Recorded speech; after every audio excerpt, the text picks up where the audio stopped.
સુરતના અઠવા લાઇન્સ વિસ્તારમાં Kali education and charitable trust કરાલી ખાતેથી તાપી નદીના શુદ્ધિકરણના સંકલનને સાકાર કરવા માટેની પ્રતિમા વિતરણ કેન્દ્રનો શુભારંભ કરવામાં આવ્યો।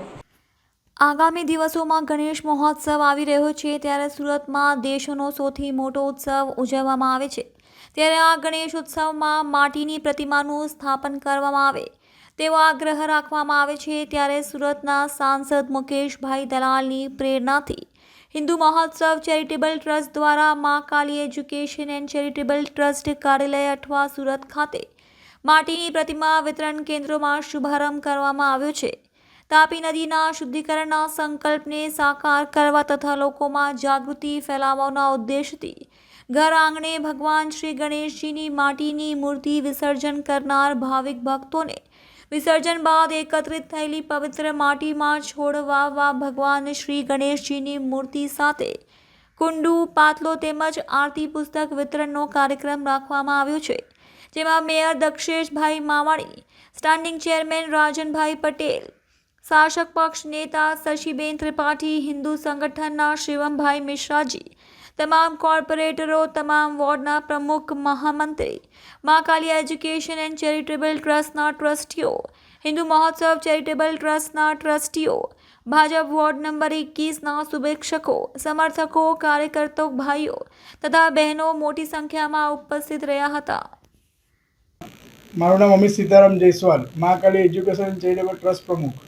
અમિતભાઈ, આજે કેટલા ભક્તો ગણેશ ભક્તોને મૂર્તિનું વિતરણ કરવામાં આવ્યું? આજે અમે 350 થી 400 મૂર્તિનું બુકિંગ લીધેલું હતું આજથી અઠવાડિયા પહેલાં, અને આજે અમે કાર્યાલયનું ઓપનિંગ કરેલું હતું હિન્દુ મહોત્સવ ચેરિટેબલ ટ્રસ્ટ દ્વારા અને 24 સાંસદ મુકેશ દલાલ શ્રી દ્વારા। આજે અમે 51 લોકોને મૂર્તિનું વિતરણ કરેલું છે આજે કાર્યાલય ઓપનિંગ સાથે જ। આ ઇકો ફ્રેન્ડલી ગણપતિની મૂર્તિ ભક્તોને આપવાનું કારણ શું, ક્યાં હતું સર?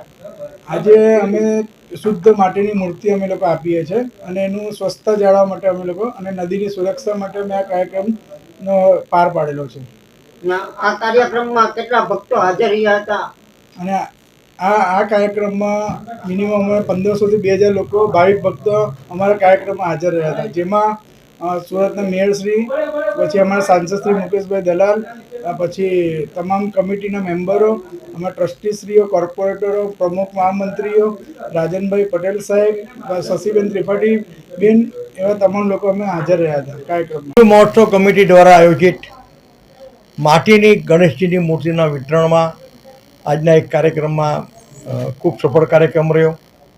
ગણેશ વિસર્જન દરમિયાન અને ગણેશની સ્થાપના દરમિયાન માટીની મૂર્તિઓ બને અને તે જ એનું વિસર્જન થાય અને ઘરમાં વિતરણ થાય તે માટે હિન્દુ મહોત્સવ કમિટીના કાર્યકર્તાઓ ખૂબ પ્રયત્નશીલ છે। ધર્મેશભાઈ લાપસીવાળા, ગૌરાંગભાઈ, અમિતભાઈ, આ લોકોએ ખૂબ મહેનત કરીને કર્યું।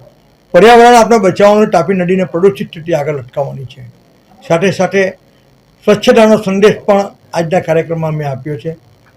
આપણે કાર્યક્રમ જરૂર, તહેવાર જરૂર મનાવીએ, પણ સંયમિત રીતે, સાંસ્કૃતિક રીતે એનું મહત્ત્વ જળવાઈ રહે।